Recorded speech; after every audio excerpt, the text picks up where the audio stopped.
Welcome to Strategy Speaks, the official podcast of the Center for Security, Diplomacy and Strategy of the Vrije Universiteit Brussels. I am your host, Daniel Fiott, and for this 18th episode, I am pleased to welcome Kim Jiyoon for a discussion on the recent summits between South Korea and the US and Japan, the UN General Assembly meeting, and South Korea's foreign policy a few months after the election of President Lee Jae-myung. Kim Jiyoon is a visiting professor at the Institute of East and West Studies at Yonsei University in South Korea and has a wealth of experience in international relations. She's also the host of a very popular YouTube channel called Kim Jiyoon Knowledge Play, which I urge all of our listeners to go and check out on YouTube. Welcome, Jiyoon. Thank you for inviting me. Great to have you with us. Let me begin by asking you for your assessment of President Lee's foreign policy since he took office. What has stayed the same for South Korea and what has changed? Well, I have to say that his foreign policy has changed from the previous government foreign policy dramatically. The most important foreign policy challenges for South Korean government is how to position itself between the United States and China. For example, like in the previous government, Yoon Suk-yeol's government, it was quite obvious because we were with the United States. Of course, on the surface, President Lee and his administration emphasizes the importance of the alliance between ROK and the United States. And President Lee also says it's very important to keep the trilateral relations and also bilateral relations with Japan going well. And he visited Japan to demonstrate his willingness to improve bilateral relations with Japan. And he also described his approach is pragmatic. However, the administration foreign policy does not seem to be very consistent, as the government seeks to maintain the balance between Washington and Beijing. And you know that is becoming increasingly difficult to recent days. And to many people, if you are saying that we have balanced policy between US and China, and that sounds like from the US perspective, the taking side with China. And also the both President Lee Jae-myung and the Democratic Party of Korea are regarded as more pro-China than the previous government. And some DPK members are even openly anti-United States. And President Lee Jae-myung himself is known for several controversial remarks before he became the president. For instance, he once described the U.S. troops as conquerors. And then in the conversation with the Senator Ossoff, when he visited several years ago, he cited that a 1905 Katsura-Taft agreement to argue that the United States has some responsibility for Korea's colonization by Japan. And these comments appear to have been aimed at mobilizing his political base and DPK supporters. And of course, politicians often adjust their rhetoric once elected. But Lee still seems to lack firm control within his own party. I mean, his endorsed candidate lost decisively in the leadership contest a couple of months ago, and the growing fissures between the administration and the party leadership are very visible. So with the local election approaching next year, President Lee will have limited room to maneuver to be pragmatic if he wants to nominate candidates of his choice for the local election. So overall, the administration is likely to pursue a more balanced policy between the United States and China, which I'm not sure if it's possible. And also public sentiment toward China remain very unfavorable. So that will be a very difficult strategy to maintain. Thank you very much, Jiyoon, for getting us underway and also for giving us an insight into the political dynamics within the party structure in South Korea, and also looking ahead to those elections, also picking up on some of the political messaging as well. It was striking to my ears, at least, to pick up a similarity with Europe's position vis-a-vis US and China, and this word that you mentioned of balance and the difficulty of balance. Given especially at the moment the rather tense relations, I would say, between the US, Europe, and and all of its allies and partners. So, of course, the political bandwidth is not there necessarily to play this game of balance or equilibrium as much as we would see that in our commercial and political interests to do. I also like that you already touched upon some of South Korea's really important relationships in the world. And you specifically referenced the United States. So I guess it's no surprise to learn that my second question is for you to provide our listeners with your assessment on the current relationship between South Korea and the United States. Of course, the United States, there was the election or second election of President Trump, and also now with President Lee coming into office and into the role. How do you see U.S.-South Korea relations shaping up? Well, it's indeed difficult to find any country that currently enjoys smooth and good relations with the United States in the world. And also I would say that the relationship between South Korea and the United States is not really in equal shape. There are differences between the two government statements on several issues, like opening the agriculture market and the rice market of Korea. And the United States says we promise to open the rice market, but our side is not saying that. And also like the tariff levels and the amount and the type of investment to be made in the United States. And these are both countries and both governments are saying the different things. And our government, unfortunately, has not provided a clear explanation on that. So it's hard to know who is telling the truth. In tariff negotiations, it remains stalled. At least in the EU, they signed, in Japan signed, but we have not. And clearly, they are not really happy with each other. And President Lee Jae-myung didn't even participate at the party that hosted by President Trump at the UN. So it shows that it's not really going that well. There's some bumpy road ahead. But I remember, and many people remember, that we held a recent summit as a success between President Lee Jae-myung and President Trump. But we have to also remember that only 3 hours or 2 hours before the summit, President Trump wrote on his social media that there was a purge going on in South Korea. And he even claimed that the new government, the Lee Jae-myung government, had carried out the raids on churches and also obtained the information from the inside a U.S. military base. And some people argue that it was just typical negotiation tactic of President Trump to gain the leverage. But he's the president of the United States. Why would he need such a tactics to secure the advantage? I don't really believe that. And it doesn't seem to be improving in the near future either, because Trump always said that Korea is not paying enough for U.S. troops stationing in the country. And we're not really sure when the burden sharing issue will come up. And also maybe he will say that the withdrawal or reduction of U.S. troops in Korea, and that kind of issues will be brought up at any time. And also, from what I understand, in the Korean side, there are two foreign policy factions within the Korean government and DPK as well. The first is Alliance faction, and this is made up mostly of Korea diplomats. And they say we need a strong alliance with the United States.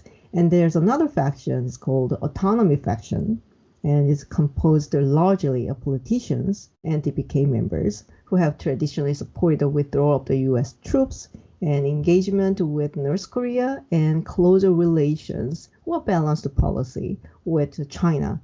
I'm not really sure who is winning in this contest, but it seems like Alliance faction is not really in good situation, I guess. And personally, I think Autonomy faction is somewhat outdated and obsolete, because the United States today is not the United States like 10 or 20 years ago. If they demand a withdrawal of the U.S. forces, Washington might welcome it. You never know. And Alliance faction is not really in a strong position either for the same reason. And also, their networks in the Washington, D.C. are not totally, but a lot of the people in the network are gone. And the people who are now making the foreign policy in Washington, D.C. and the White House are very different species. So you're stuck. And lastly, I do not really believe the Trump administration has deep trust in the Lee Jae-myung government or DPK. And from Washington's perspective, they are too close to China and not particularly helpful when it comes to dealing with North Korea either. Thank you very much, Jiyoon. And another set of very interesting points you raised there, and also connecting very, very closely U.S.-South Korea relations with the internal political dynamics, even within the ruling party, which I found very fascinating, and also highly interesting that you talk about factions within the party between alliances and autonomy. All of these themes sound very, very familiar to European ears as well, where we're also facing in Europe questions not only about the so-called trade and tariff tensions between the US and the EU, but also linking that very clearly as well with the military dimension and US security guarantees to Europe. So there are actually a lot of similarities between the discussions. Of course, in South Korea, you have different dynamics as well, with North Korea and China being so close. But it is also highly interesting to learn how that relationship is shaping up with Washington too. I'd also like, if possible, to turn and ask you also about the bilateral relationship between South Korea and Japan. What are your thoughts there as well, and how is that shaping up? Well, usually when the Democratic Party of Korea holds power, we expect relations with Japan to become a little bit bumpy. And, remember the Moon Jae-in government and under previous DPK administration, bilateral relations with Japan hit probably rock bottom. And it also exacerbated the relations with the United States as well. And I understand the U.S. was not very happy with that. But the President Lee Jae-myung, he began a positive note with Mr. Ishiba, and he even held a summit with him before heading to the United States for the summit with the President Trump. However, Japan will soon have a new prime minister, Ms. Takaichi Sanae, who is known for her hawkish comments and the stance on the neighboring countries. And, well, I have to say that Korean people are not very happy. I'm not really sure. I'm not really sure how Prime Minister to be Takaichi Sanae's foreign policy, and particularly towards South Korea, will unfold. But the relationship depends on both sides, not just only on Seoul. So we'll have to see. That said, unless she or her administration takes an extraordinarily hard line or provocative position toward Korea, I do not really expect to see the kind of strong anti-Japan movement in Korea we witnessed in 2019. Many Koreans today hold a more negative feeling towards China than towards Japan. And recently, the sentiment toward the United States, I have to say that also have become more skeptical. So Japan is okay. And we cannot quantify this exactly, but many people, especially young generation, seem to think that no Japan movement back then went too far. And some are actually questioning, was it really necessary? And Japan remains the most popular overseas destination for a lot of Korean travelers. And now we are in the Chuseok holiday season. It's the longest holiday season and the biggest and most celebrated holiday. Almost all my friends actually went to Japan because it is close and there's a lot to see, a lot to eat, and I don't know. I mean, we have a bumpy relations, but we are very familiar with Japan, and they are very friendly once you got there. So large portion of Korean public simply want to maintain a stable or at least a manageable relationship with Japan, I believe. And so, as I said, for most people, the 2019 tensions with Japan were a little bit too much of a headache. Thanks for that again, and that's certainly a relationship to watch over the coming days and weeks. But as you rightfully pointed out, Jiyoon, as well, there are lots of ties that bind underneath the politics of it all, which is important to also keep in mind. Thanks for covering both the US and Japan, but I also want to turn in my last question to you as well, about the question of global governance, because we've seen also very recently with the UN General Assembly meeting, we've also seen this, I would say, rather worrying evolution, which is a kind of erosion of the principles of rule of law, of international rule of law. And we also see, of course, much growing strategic competition, not least between the US and China, but also even including Russia, North Korea, Iran maybe as well. So there's growing rivalry in the world. There's the erosion of rule of law and the principles of global governance. How do you see South Korea's role there in trying to ease global tensions? It is very regretful because the 80-year-old global order seems to be melting down, and it's also very regretful the United States is leading in. Well, because I believe South Korea and many other countries has been one of the major beneficiaries, for example, like free trade. But I think Korea's role and capacity in global governance remain limited, not because we lack the capability, but because the government is far too occupied with other pressing issues. And the tasks like this require a long-term vision and strategic decision-making. And I'm not really sure whether the current Korean administration possesses such a strategic framework in confronting challenges such as President Trump's policies and trade policies and tariffs and also military policies. And North Korea is simply a too overwhelming issue for the government. One thing I still consider both important and feasible is to build a kind of form of cooperation with other countries facing similar challenges, such as Australia and Japan and the Philippines, and maybe the EU countries as well. And this cooperation should extend beyond the economic realm to the security level and the defense levels. In many ways, we share the common concerns, like the United States increasingly disinterested in sustaining the liberal international order, and also the Japan and Australia and the Philippines. We also have to face China's rise, which all of us must address together. And the Japan and Korea, we are facing the North Korean threat, which is persistent. But the real question is, again, how much trust we have built among ourselves. And on that, I'm not entirely confident.